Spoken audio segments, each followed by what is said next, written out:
ମହାଯୋଗୀ ଶ୍ରୀ ଅରବିନ୍ଦ। ଲେଖକ ମନୋଜ ଦାସ। ପ୍ରଥମ ପର୍ଯ୍ୟାୟ, ପଞ୍ଚମ ପରିଚ୍ଛେଦ। ତପୋଭୂମି ପଣ୍ଡିଚେରୀ। ମୁଁ ପାଠ କରୁଛି ସମୀର ରଞ୍ଜନ ଦାସ। ଶ୍ରୀ ଅରବିନ୍ଦଙ୍କ ପ୍ରତିଭା ଉଲ୍କା ଭଳି ଝଲକି ଉଠିଥିଲା। ତେବେ ଆକାଶ ଶୀର୍ଷରେ ତାହା ବିରାଜମାନ କରିଥିଲା ଅଳ୍ପ କ୍ଷଣ ପାଇଁ। କିନ୍ତୁ ସେତିକି ସମୟ ଭିତରେ କନ୍ୟାକୁମାରୀଠୁ ହିମାଳୟ ଯାଏ ସାରା ଦେଶ ଉଦ୍ଭାସିତ ହୋଇ ଉଠିଲା ତାଙ୍କ ଦ୍ୱିତୀର ଉଜ୍ଜ୍ୱଳତାରେ। ଲେଖିଛନ୍ତି ଭାରତୀୟ ଜାତୀୟ କଂଗ୍ରେସର ଇତିହାସକାର ପଟ୍ଟାଭି ସୀତାରାମୟା। ପୂର୍ବରୁ କୁହାଯାଇଛି ବନ୍ଦେ ମାତରମ୍ ପ୍ରକାଶନ ବନ୍ଦ ହୋଇଯାଇଥାଏ ଏବଂ ଶ୍ରୀ ଅରବିନ୍ଦ ଇଂରାଜୀରେ କର୍ମଯୋଗୀନ ଏବଂ ବଙ୍ଗଳାରେ ଧର୍ମ ନାମରେ ଦୁଇଟି ସାପ୍ତାହିକ ପତ୍ରିକା ସମ୍ପାଦନରେ ମନୋନିବେଶ କରିଥାନ୍ତି। ଏ ଦୁଇ ପତ୍ରିକା ରାଜନୀତି ପ୍ରଧାନ ନଥିଲେ। ଏ ଦୁଇରେ ପ୍ରକାଶ ପାଉଥାଏ ନାନାଦି ସାମାଜିକ ସମସ୍ୟା ଓ ଦର୍ଶନ, ବିଭିନ୍ନ ସମସାମୟିକ ଘଟଣାବଳୀ ଉପରେ ତାଙ୍କର ମୌଳିକ ମନ୍ତବ୍ୟମାନ। ବିଶେଷତଃ ଧର୍ମରେ ଆଧ୍ୟାତ୍ମିକ ଆଲୋଚନା ହିଁ ଅଧିକ ସ୍ଥାନ ନେଉଥିଲା। ଶ୍ରୀ ଅରବିନ୍ଦ ରାଜନୀତି ପାଇଁ ରାଜନୀତି କରୁନଥିଲେ। ତାଙ୍କ ରାଜନୀତିର ଆଭିମୁଖ୍ୟ ଥିଲା ମାତୃଭୂମିର ମୁକ୍ତି ଏବଂ ଏକ ନୂତନ ଶିକ୍ଷାନୀତି ତଥା ଜାତୀୟ ଧର୍ମୀ ସଂଗଠନମାନ ମାଧ୍ୟମରେ ଏ ମହାଜାତିର ସଞ୍ଜୀବନ। ତାଙ୍କ ଚେତନାରେ ଅବଶ୍ୟ ଯଥା ସମୟରେ ଏହି ସତ୍ୟ ଉଦ୍ଭାସିତ ହୋଇଥିବ ଯେ ବିଧାତା ତାଙ୍କ ପାଇଁ ରାଜନୀତି ତୁଳନାରେ ବହୁ ବହୁ ଗୁଣ ଅଧିକ ଗୁରୁତ୍ୱପୂର୍ଣ୍ଣ କୌଣସି କାମ ସ୍ଥିର କରି ରଖିଛି। ସେ ଦିଗରେ ସୁସ୍ପଷ୍ଟ ନିର୍ଦ୍ଦେଶକୁ ସେ ଅପେକ୍ଷା କରୁଥିଲେ। କିନ୍ତୁ ଇଂରେଜ ସରକାର ତାଙ୍କ ଉଦ୍ଦେଶ୍ୟ ସମ୍ପର୍କରେ ମୋଟେ ନିଶ୍ଚିତ ହୋଇପାରୁନଥିଲେ। ସେ ହୁଏତ ଗୋପନରେ ଏକ ବିପ୍ଳବ ବା ବିଦ୍ରୋହର ଯୋଜନା କରୁଥିବେ। ଏହା ହିଁ ଥିଲା ସରକାରୀ କର୍ମକର୍ତ୍ତାଙ୍କର ଆଶଙ୍କା। ସମଗ୍ର ଭାରତବର୍ଷରେ ସେ ହେଉଛନ୍ତି ସବୁଠାରୁ ବିପଜ୍ଜନକ ମଣିଷ। ଉଭୟ ବଙ୍ଗଳାର ଗଭର୍ଣ୍ଣର ଏବଂ ଭାରତର ଗଭର୍ଣ୍ଣର ଜେନେରାଲ ଏ ବିଷୟରେ ଏକମତ ଥିଲେ। କୌଣସି ଏକ ଆଳରେ ତାଙ୍କୁ ପୁନର୍ବାର କାରାରୁଦ୍ଧ କରିବାକୁ, ଏପରିକି ସମ୍ଭବ ହେଲେ ଦ୍ୱୀପାନ୍ତର ଦଣ୍ଡ ଦେବାକୁ ସରକାର ଚିନ୍ତା କରୁଥିଲେ ବୋଲି ଶ୍ରୀ ଅରବିନ୍ଦଙ୍କୁ ଭଗିନୀ ନିବେଦିତା ଜଣାଇଲେ।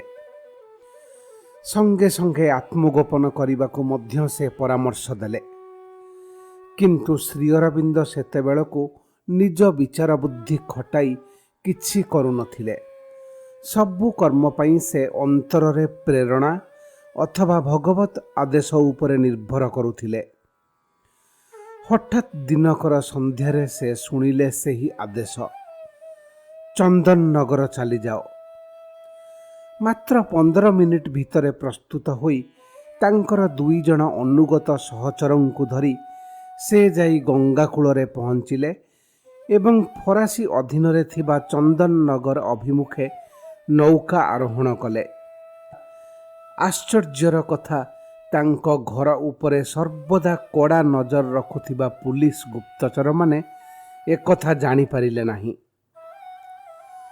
ଚନ୍ଦନନଗରରେ ଶ୍ରୀ ଅରବିନ୍ଦ ଯାହାଙ୍କର ଅତିଥି ହେଲେ ତାଙ୍କ ନାମ ମୋତିଲାଲ ରାୟ।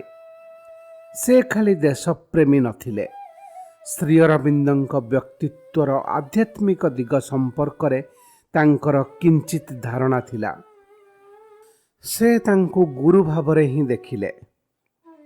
କିନ୍ତୁ କେଇଦିନ ପରେ ଶ୍ରୀ ଅରବିନ୍ଦ ପୁଣି ପାଇଲେ ଆଦେଶ, ଏଥର ପଣ୍ଡିଚେରୀ ପ୍ରସ୍ଥାନ ନିମନ୍ତେ। ଶ୍ରୀ ଅରବିନ୍ଦ ଅବିଳମ୍ବେ ଆଦେଶ ପାଳନ କଲେ। ପୁଣି କଲିକତା ଆସି ଏକ ଛଦ୍ମ ନାମରେ ଟିକଟ କିଣି ଦକ୍ଷିଣ ଭାରତର ସେହି ଫରାସୀ ଉପନିବେଶ ଉଦ୍ଦେଶ୍ୟରେ ଜାହାଜ ଯୋଗେ ଯାତ୍ରା କଲେ। ତେଣେ ସରକାର ତାଙ୍କୁ ଗିରଫ କରିବା ନିମନ୍ତେ ପୁଲିସ ପଠାଇବା ବେଳକୁ ତାଙ୍କ ଗୃହ ଶୂନ୍ୟ। ହଇଚଇ ପଡ଼ିଗଲା। ଯେତେ ସ୍ଥାନରେ ସେ ଲୁଚିଥିବାର ସାମାନ୍ୟ ସମ୍ଭାବନା ଥିଲା, ସେସବୁ ସ୍ଥାନରେ ଖୋଜା ହେଲା। ନାନା କିସମର ଗୁଜବ ପ୍ରଚାର ହେଉଥାଏ।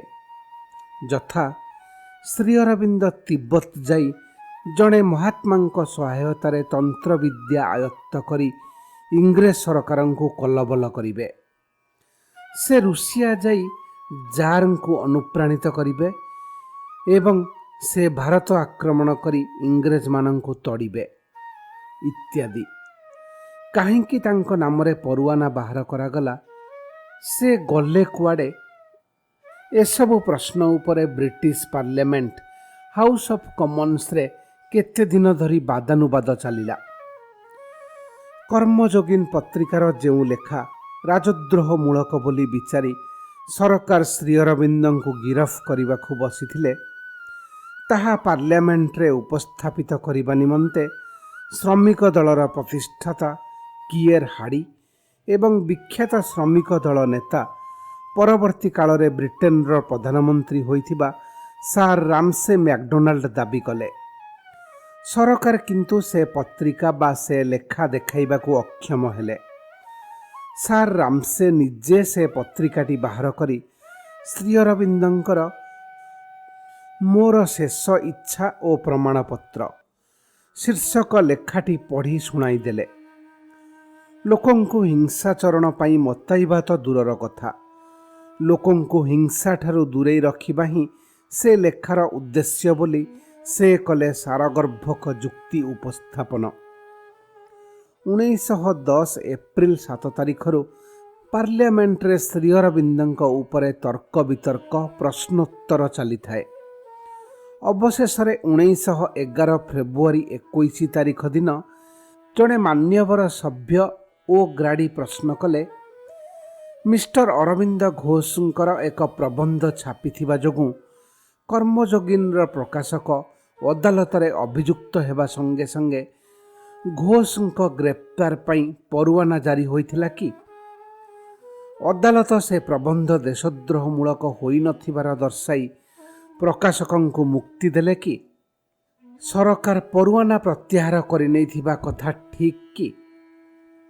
ସରକାରଙ୍କ ତରଫରୁ ମଣ୍ଟେଗୁ କହିଲେ, ମାନ୍ୟବର ସଭ୍ୟଙ୍କର ପ୍ରଥମ ପ୍ରଶ୍ନର ଉତ୍ତର ହେଲା ହଁ, ଦ୍ୱିତୀୟ ପ୍ରଶ୍ନର ଉତ୍ତର ହଁ, ତୃତୀୟ ପ୍ରଶ୍ନର ଉତ୍ତର ହଁ। 1910 ମସିହା ଏପ୍ରିଲ 4 ତାରିଖ ଅପରାହ୍ନରେ ଶ୍ରୀ ଅରବିନ୍ଦ ଆସି ପଣ୍ଡିଚେରୀରେ ପଦାର୍ପଣ କଲେ। ପୂର୍ବରୁ ସୁରେଶ ଚକ୍ରବର୍ତ୍ତୀ ନାମକ ଜଣେ ବିଚକ୍ଷଣ ଅନୁଗତ ଯୁବକ ଆସି ଭାରତ ନାମକ ପତ୍ରିକାର ପ୍ରକାଶକ ଜଣେ ପ୍ରଭାବଶାଳୀ ନେତା ଶ୍ରୀନିବାସାଚାରୀଙ୍କୁ ଭେଟି ସବୁ ବ୍ୟବସ୍ଥା କରି ରଖିଥିଲେ। ଶ୍ରୀନିବାସାଚାରୀ ଏବଂ ସେ ଯୁବକ ଶ୍ରୀ ଅରବିନ୍ଦଙ୍କୁ ପାଛୋଟି ଆଣି ସେତେବେଳର ପଣ୍ଡିଚେରୀର ଏକମାତ୍ର ତ୍ରିତୋଳ କୋଠା କାଲଭେ ଶଙ୍କର ଚେଟ୍ଟିଙ୍କ ବାସଭବନର ସର୍ବୋଚ୍ଚ ମହଲାରେ ରଖାଇଲେ।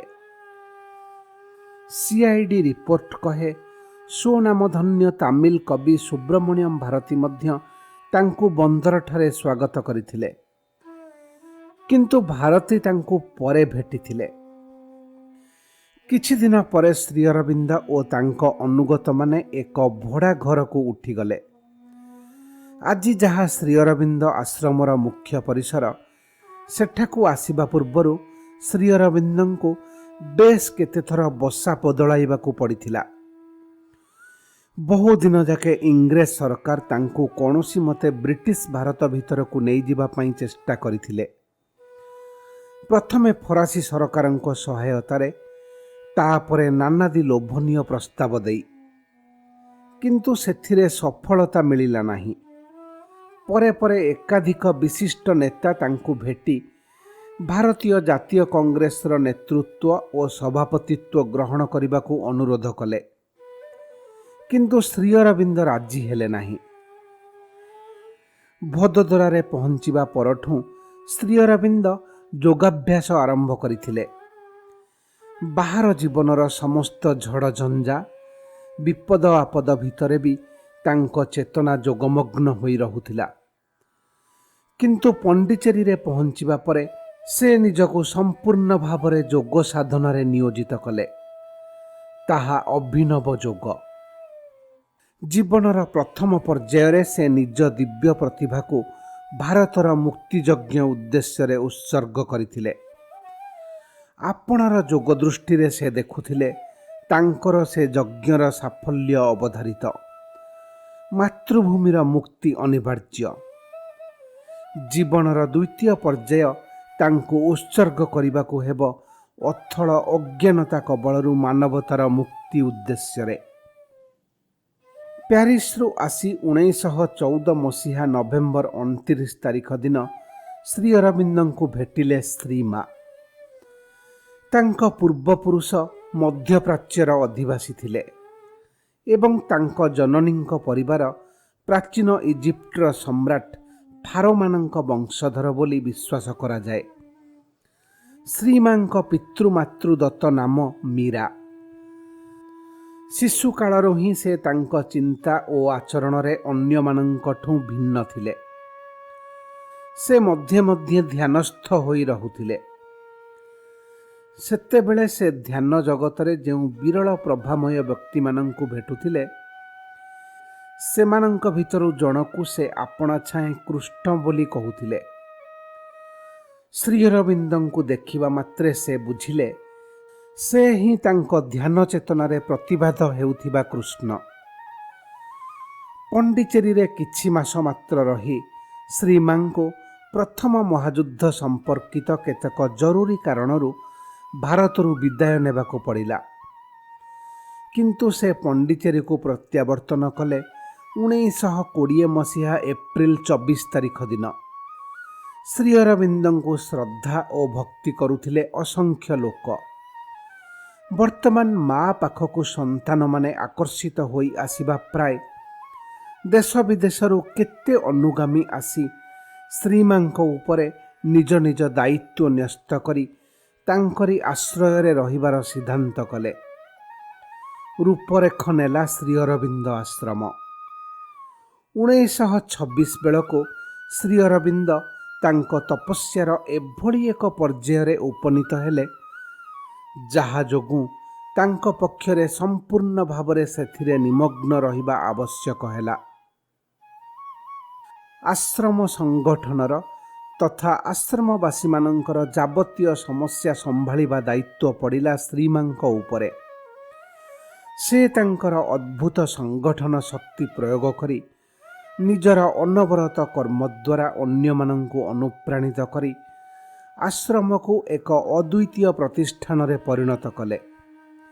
କିନ୍ତୁ ସେତିକି ନୁହେଁ, ସ୍ଥୂଳ ସଂଗଠନ ଅପେକ୍ଷା ବହୁ ଅଧିକ ଗୁରୁତ୍ୱପୂର୍ଣ୍ଣ ହେଲା ମଣିଷର ଚେତନା। ସମସ୍ତେ ଯେପରି ନିଜ ନିଜ ଚେତନାରେ ପ୍ରଗତି ସାଧନାରେ ଅସୁବିଧା ନ ଭୋଗିବେ, ସେଥିସକାଶେ ସମସ୍ତଙ୍କୁ ନିରନ୍ତର ସହାୟତା ଦେଲେ ଶ୍ରୀମା।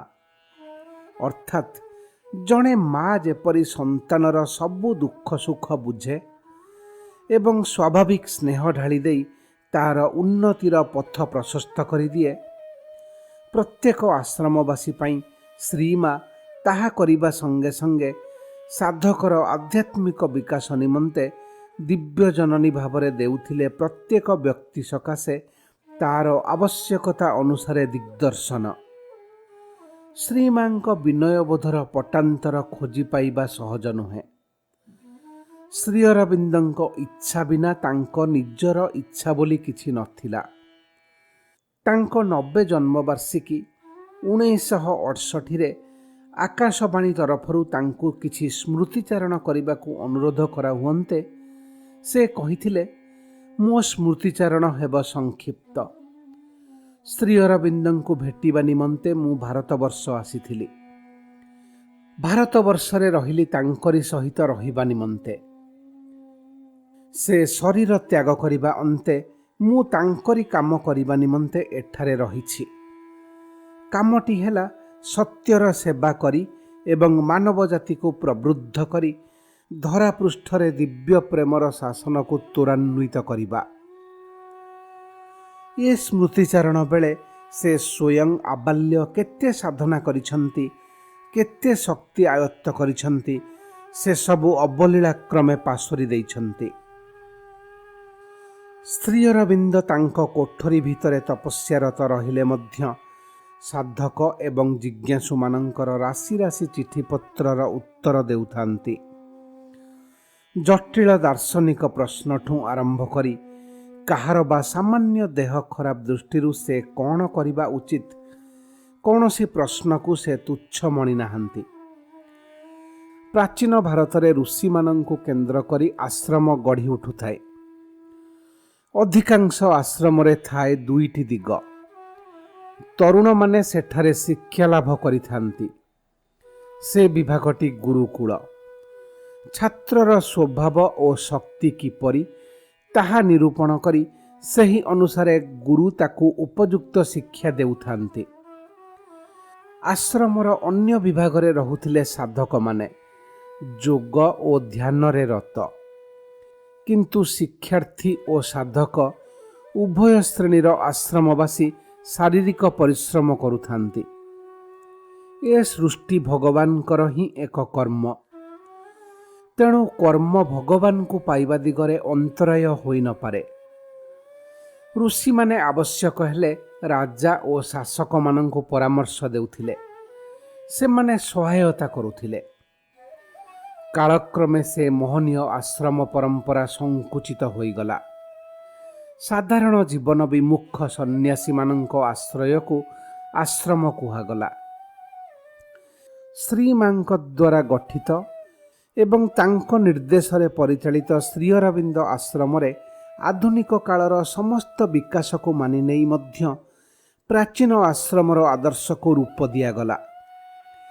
ଆଶ୍ରମବାସୀମାନେ ସମସ୍ତେ କାମ କରନ୍ତି। ଯେତେବେଳେ ନିଜ ସ୍ୱାର୍ଥ ପାଇଁ କିମ୍ବା ଅହଂର ତୁଷ୍ଟି ସାଧନ ପାଇଁ ନ କରି କାମକୁ ଭଗବାନଙ୍କୁ ସମର୍ପଣ କରାଯାଏ, ସେତେବେଳେ କାମ ହିଁ ସାଧନାରେ ପରିଣତ ହୁଏ।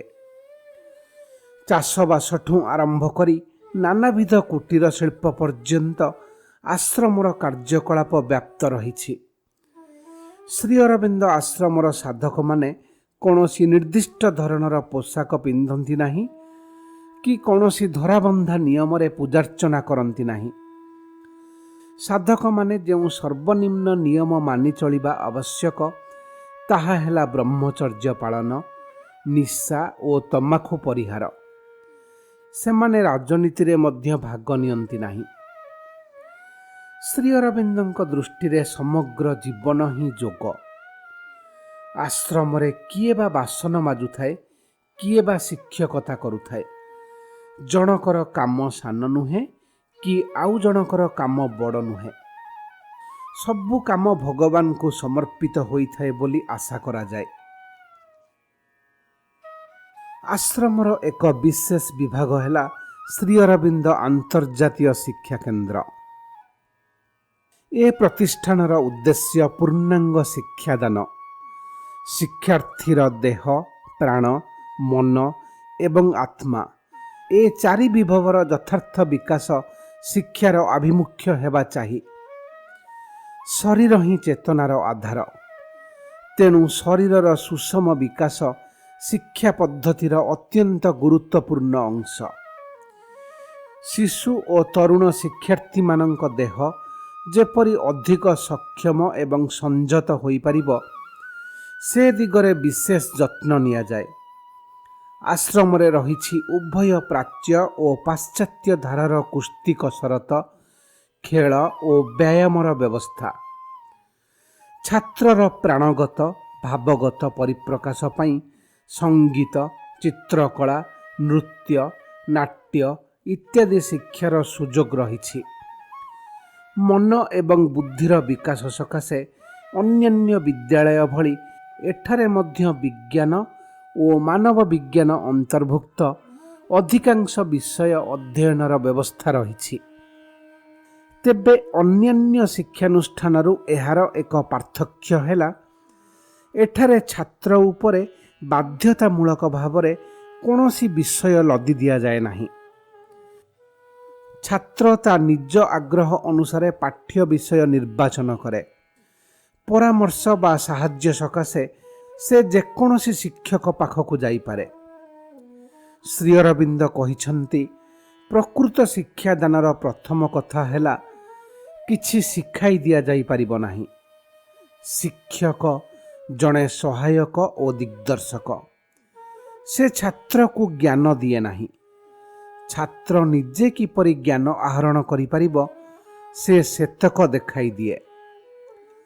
ଛାତ୍ରର ଚେତନାରେ ଲୁଚି ରହିଥିବା ପ୍ରକୃତ ଜ୍ଞାନ କିପରି ତା ଭିତରେ ବିକଶିତ ହେବ, ସେଥି ନିମନ୍ତେ ଯଥାର୍ଥ ପରିବେଶ ସୃଜନ କରିବା, ତାର ପ୍ରକୃତ ପ୍ରଶ୍ନ କ'ଣ, ଆଗ୍ରହ କେଉଁ ଦିଗରେ, ଶକ୍ତି କେତେ, ସେସବୁ ଗଭୀର ସହାନୁଭୂତି ସହକାରେ ବୁଝି ତାହାକୁ ସାହାଯ୍ୟ କରିବା ହିଁ ଶିକ୍ଷକର ଧର୍ମ।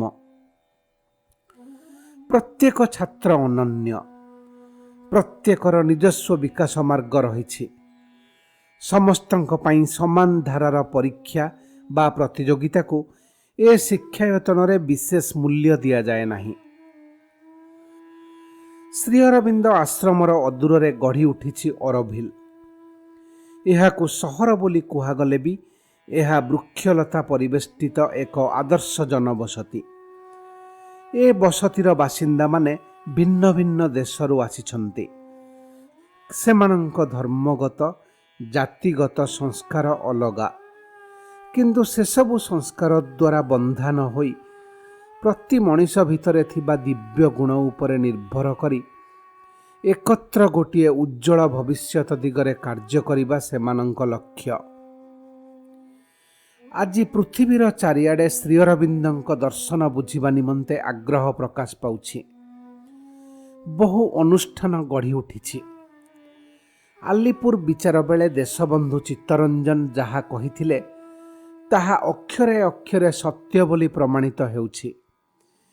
ତାଙ୍କ ଦୂରଦୃଷ୍ଟି ମଣିଷ କିପରି ନିଜ ଚେତନାର ରୂପାନ୍ତର ଦ୍ୱାରା ଏକ ନୂତନ ଦେବମାନବରେ ପରିଣତ ହୋଇପାରିବ, ଏସବୁ ତତ୍ତ୍ୱ ରୂପେ ବୁଝିବାର ବେଳ କ୍ରମେ କ୍ରମେ ପାଖ ହେଉଛି।